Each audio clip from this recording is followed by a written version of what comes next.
Mission 1200 প্লাসে আবার সবাইকে স্বাগত। আমি এই যে চারটা সাবজেক্ট দেখতেছো এখানে টোটাল মিলিয়ে 95% বেশি নাম্বার পাইছি। কীভাবে পাইছি, কী কী ট্রিক্স ফলো করছি এবং তোমাদের কী কী ফলো করতে বলবো, কারণ তোমাদের এইবার নতুন একটা টপিক আছে, সেটা হলো এসকিউ। এখানে প্রায় প্রত্যেকটা সাবজেক্টে অনেকগুলো মার্ক বরাদ্দ আছে। কীভাবে তুমি এখানে ভালো করবা এবং 90-র বেশি পাবা, 90+ পাবা, সেটা তোমাকে জানাবো। দেখো ভাইয়া, তুমি যদি একজন ভালো স্টুডেন্ট নিজেকে দাবি করো বা তুমি একজন ভালো স্টুডেন্ট যদি হও আসলে, তাহলে তোমাকে আমি বলবো এই ভিডিওটা লাস্ট পর্যন্ত দেখতে। কারণ কি ভাইয়া, আমাদের এই ভিডিওতে তুমি বুঝতে পারবা যে তুমি যদি 90+ যদি না পাও না, তাহলে না এসিতে তোমার এভারেজ নাম্বার কুইমা আসে, ঠিক আছে? অ্যান্ড এই এভারেজ নাম্বার যখন কুইমা আসবে, মানে 90%-এর নিচে যদি তোমার আসলে এই চারটা সাবজেক্টে এসে পড়ে, তাহলে তোমাকে বলবে যে আসলে তুমি সায়েন্স পড়ে তেমন একটা কিছু করো নাই। সো অবশ্যই এইখানে আমাদের 90+ উঠাইতেই হবে, তার মানে ভিডিওটা লাস্ট পর্যন্ত দেখতে হবে। প্রথমে আমি তোমাদেরকে যেটা বলবো সেটা হলো তোমাদের এই টপিকটা, সুন্দর একটা টপিক, এসকিউ এবার নতুন আসছে এবং এই নতুন আসার কারণে অনেক কনফিউশন সবার মধ্যে আছে, কিন্তু আমি তোমাকে বলবো কনফিউজ হওয়ার কোনো রিজন নাই। এসকিউ কেন দিছে, এইটার পিছনের যে মানে কি বলবো লাইক দিগদর্শন বা যে চিন্তা চেতনা আছে সেটার ব্যাপারে আমি আসলে কটাক্ষ অন্য কোনো ভিডিওতে করব, বাট আমি তাও তোমাদেরকে বলতেছি তোমাদের উচিত এসকিউ যেহেতু দিয়েছে তার পুরোপুরি ফায়দা তোলার। কারণ কি ভাই, এসকিউ বেসিকলি কি আমাদের অনুধাবনমূলক প্রশ্ন আছে না, ওই যে খ নাম্বারের কোশ্চেন, বেসিকলি ওইটা। এখন খ নাম্বারের একটা কোশ্চেনে তোমার ভালো করতে কি লাগে তুমি অলরেডি জানো ভাইয়া। প্রথম কথা হলো মেইন বই পড়া লাগে, তাই না? মেইন বই পড়া লাগে। এখন তোমাদের এইখানেই সমস্যা। কেন তোমাকে আমি বলছি যে ভাইয়া এই চারটা সাবজেক্ট কেন ম্যাথ নেই এখানে, সব কিছুই বুঝতে পারবা। এখন কেন মেইন বই পড়তে হবে আর মেইন বই কোনটা পড়তে হবে সেটা একটু বলে দিচ্ছি। মেইন বই মানে এখনকার মেইন বই না, তোমার ছোট্ট একটা কাজ করতে হবে, এনসিটিভির ওয়েবসাইটে গিয়ে তোমার একটা মেইন বই ডাউনলোড করতে হবে, অথবা তোমাদেরকে আমরা ইনশাল্লাহ সামনে দিয়ে কোনো দিন হয়তো মেইন বইয়ের দাগানো একটা পিডিএফ দিয়ে দিব, সেটা হলো 2017-18-এর 2017-18 সালে যে মেইন বইটা ছিল সেটা ফিজিক্স, কেমিস্ট্রি, ম্যাথ, বায়োলজি। ম্যাথের জন্য আমি বলবো ম্যাথের বইটা ঠিক আছে, হ্যাঁ। বায়োলজির জন্য তোমার সেই বইটা পড়তে হবে, কারণ কি বর্তমানে তোমার পরীক্ষামূলক যে বইটা তোমার কাছে আছে, আমার মনে হয় না সেই বইটা তোমাদের জন্য এনাফ। সেই বই থেকে ডাইরেক্ট এমসিকিউ দিলেও হ্যাঁ, তোমাদের টিচাররা তো আগের বই পড়তে অভ্যস্ত, যে কোনো টিচার আগের বই পড়তে অভ্যস্ত। বর্তমানে যারা তোমাদের কোশ্চেন করে তারা আগের বইগুলো পড়তে অভ্যস্ত। সো এই বইতে অনেক কিছু নাই, অনেক কিছু আসলে আবছা করে বলা আছে, বাট তোমাদের পরীক্ষা এসে পড়ে। তোমাদের টিচাররা বলে দেয় হ্যাঁ বইতে নেই তো কি হয়েছে, গাইডে আছে। তোমাকে আমি বলতেছি ভাই আসলে বইতে আছে, কোন বইতে আছে, আগের বইতে আছে। নতুন টিচাররা না, তারা না তোমাদের বইটা পড়ে নাই, ঠিক আছে? এই জন্য তারা বলে যে গাইডে আছে। সো আমি তোমাকে বলবো 2017-18 সালের বইটা এখনই পারো এনসিটিভি থেকে ডাউনলোড করে নাও, দ্যাটস ওয়ান থিং। সেকেন্ড কথা হলো যে ভাইয়া, যখনই কোনো একটা জিনিস পড়বা, প্রত্যেক জিনিসটা আউটকাম সেন্ট্রিক চিন্তাভাবনা করবা। এখন আউটকাম সেন্ট্রিক চিন্তাভাবনা কি, তুমি এই টপিকটা পড়ে কী বুঝছো এই মনোভাব নিবা। কিন্তু ভাইয়া কথা হলো এইটা তো আসলে ইনার থটস, যে ভাইয়া আউটকামের ব্যাপারে চিন্তা করে বা এই জিনিসটা আমি কী বুঝছি সেটা একটু লেখা বা সেটা একটু আসলে দেখা বা সেটা চিন্তা করা।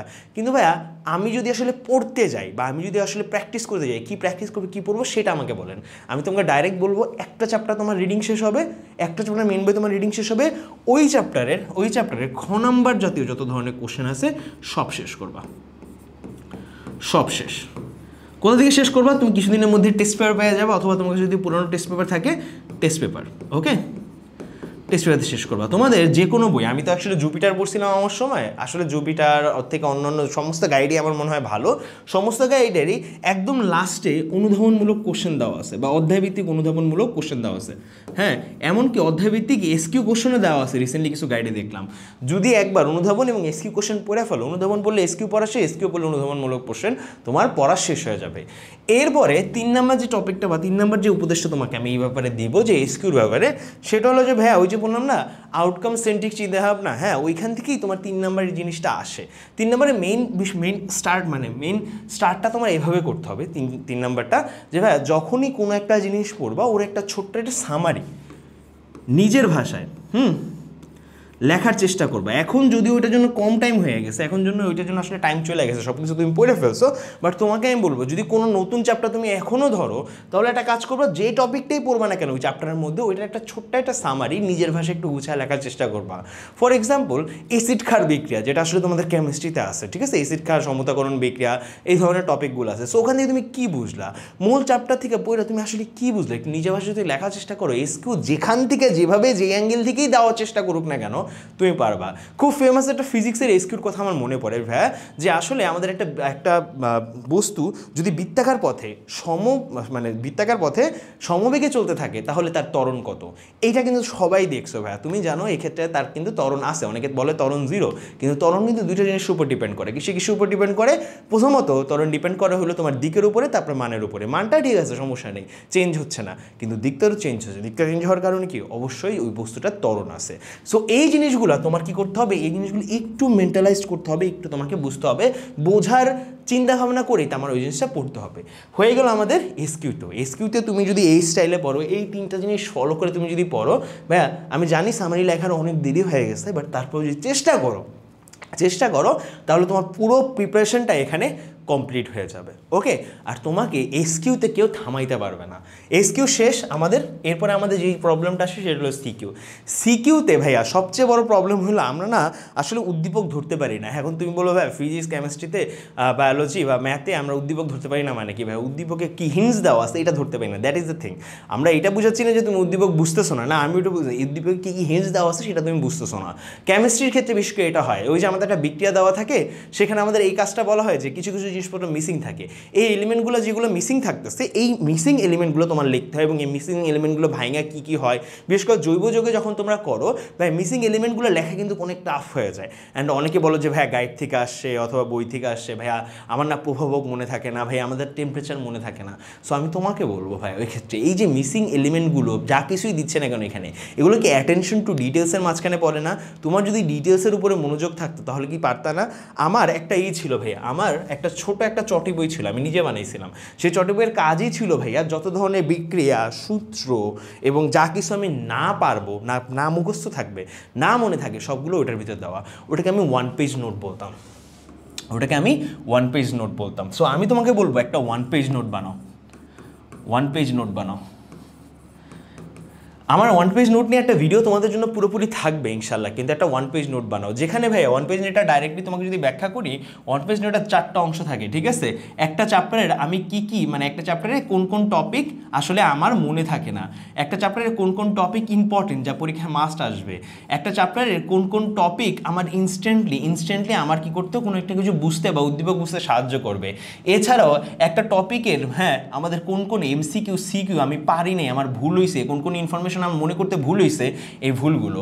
সো তোমার একটা জায়গায় যদি তোমার ভুলগুলো লিপিবদ্ধ থাকে, একটা জায়গায় যদি তোমার ইম্পর্টেন্ট টপিকগুলো লিপিবদ্ধ থাকে, একটা জায়গায় তোমার যদি আসলে যা কিছু তুমি ভুলা যাও, ইনফরমেশন যা তুমি ভুলা যাও সেগুলো থাকে, এবং ফাইনালি একটা জায়গায় তোমার যদি মনে করো একদম এই চ্যাপ্টারের সূত্রগুলো সবগুলো থাকে, সূত্র বা বিক্রিয়াগুলো সবগুলো থাকে, তাহলে আমাকে বলো তো এই যে এই সবগুলো যখন একটা পেজের মধ্যে নিয়ে আসবে একটা পুরো চ্যাপ্টারে, তার মানে তোমার যথেষ্ট ব্রেন শক্তি খাটানো লাগবে না, আর যত কষ্ট করে এই জিনিসটা বানাবা তত বেশি কাজে তোমার লাগবে। ওকে, সো আমি তোমাকে বলবো তোমাকে 1 পেজ নোট বানানো। অ্যান্ড সেকেন্ড কথা হলো যে বেশি বোর্ড কোশ্চেন সলভ করা।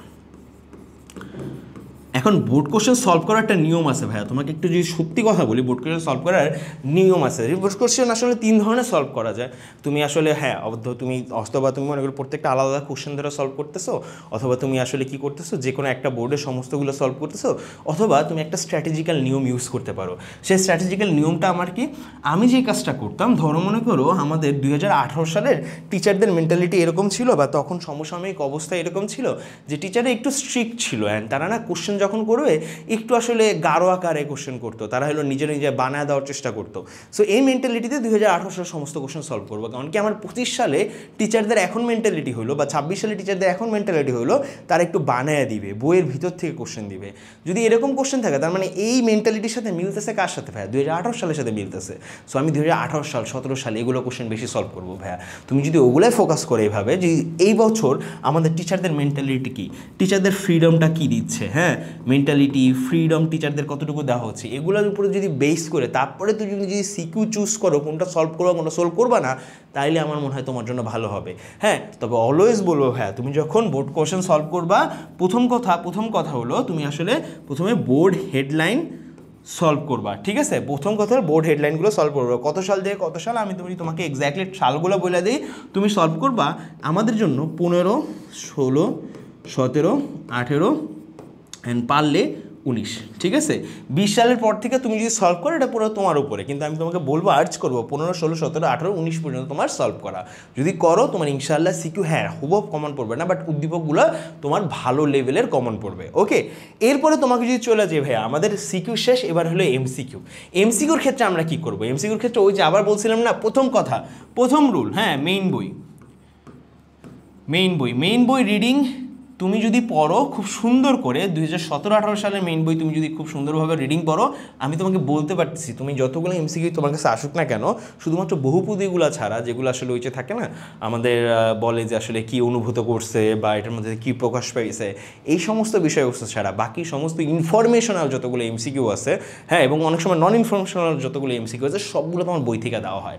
হ্যাঁ, প্রত্যেকটা এমসিকিউ বই থেকে দেওয়া হয়, ঠিক আছে? কিছু কিছু এমসিকিউ বানায় দেওয়ার চেষ্টা করা ওনারা, কিন্তু ভাইয়া ওগুলোরও কিছু ইনফরমেশন তুমি বইতে পাবা।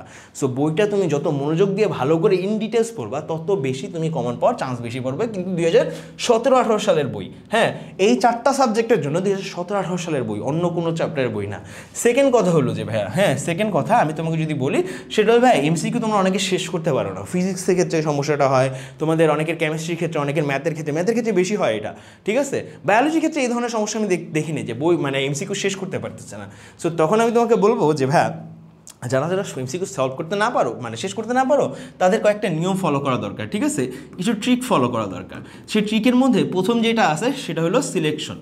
হ্যাঁ, সিলেকশন মেথড ম্যাথের ক্ষেত্রে এটা সবচেয়ে বেশি কাজে দেয়, সিলেকশন মেথড, যেখানে তুমি আসলে ভাগ করে ফেলো কোনটা জ্যামিতি, কোনটা বীজগণিত, কোনটা আসলে ত্রিকোণমিতি, এবং এগুলোর ভাগ করে তারপর তুমি আসলে চুজ করো কোনটা আগে দিবা।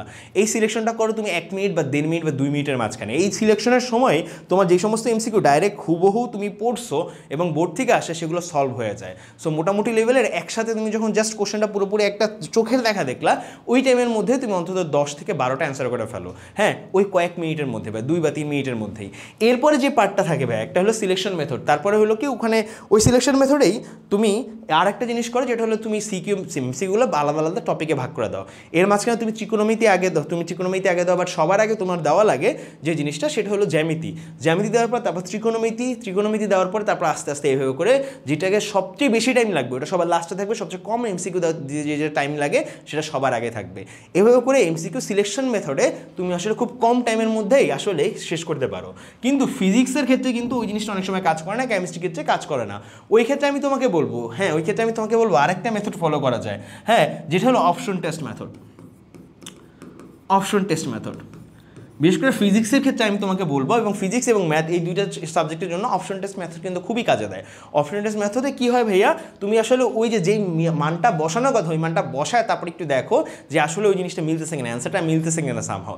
যদি অ্যান্সারটা মেলে, লেফট হ্যান্ড সাইড এগুলো রাইট হ্যান্ড সাইড হয়, অথবা তোমার অ্যান্সারটা যদি মেলে, তাহলে অপশন টেস্ট মেথডটা ওখানে সাকসেসফুল হয়ে ওই জিনিসটা ধরো একটা এমসিকিউ সলভ করতে তোমার 2 মিনিট লাগবে, সেই জিনিসটা 30 সেকেন্ড 35 সেকেন্ডের মধ্যে সলভ হয়ে যায়। ওকে, অ্যান্ড এখন যদি তোমাকে আমি বলি এরকম বহুত ট্রিক আছে, এরকম তুমি অনেকগুলো ট্রিক ইউজ করতে পারো। হ্যাঁ, অবশ্যই তুমি জানিয়ে নিবা, পরবর্তীতে তোমাদের বিভিন্ন টিচারের ভিডিও দিবে, সেখানে তুমি আরও জানিয়ে নিবা, ঠিক আছে? থার্ড কথা হলো যে এই ট্রিকগুলো তোমরা আত্মস্থ করতে হবে। থার্ড কথা হলো ক্যালকুলেটর হ্যাক্স।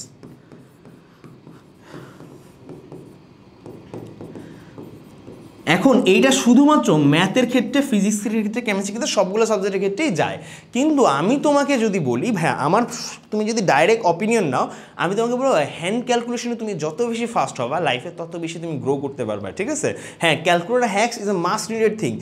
আজকের অল্প সময়ের জন্য এটা তোমার সলিউশন হইতে পারে ক্যালকুলেটর হ্যাক্স, কিন্তু তুমি হ্যান্ড ক্যালকুলেশনে যত বেশি দক্ষ হবা তত ভালো, ঠিক আছে? ক্যালকুলেটর হ্যাক্স তোমার মাস শিখতে হবে, মাস জানা যেতে হবে, তাতে তোমার টাইম খুব কম লাগবে এবং তুমি খুব সহজে আসলে অ্যান্সারটা মিলিয়ে নিতে পারবা। বাট আমি তোমাকে বলবো হ্যান্ড ক্যালকুলেশনের উপরে বেশি ফোকাস দিতে, বিশেষ করে ভাইয়া আমি ফিজিক্স অ্যান্ড কেমিস্ট্রির ক্ষেত্রে বলছি। ওকে, হ্যান্ড ক্যালকুলেশনে আমরা 100% ফোকাস দিব আমরা।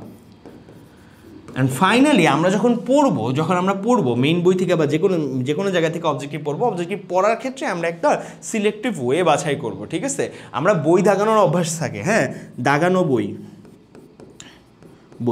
হ্যাঁ, এই স্টাইলে আমরা আসলে পড়বো দাগানো বই। অবশ্যই 100% আমরা বই দাগাবো, যে সমস্ত ইনফরমেশন আমাদের মনে থাকতেছে না সেই ইনফরমেশনগুলো আমরা অবশ্যই দাগায় নিব।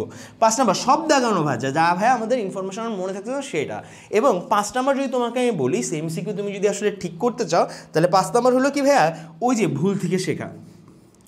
ভুল থেকে শেখা, নিজেকে এমন একটা সিচুয়েশনে ফেলাবা ভাইয়া, নিজের টেস্ট পেপার বা যে কোনো সলিউশন শিট নিয়ে এমন একটা সিচুয়েশন ফেলাবা যে তুমি বাইরের কোথাও থেকে কোনো ধরনের হেল্প নিতে পারো না।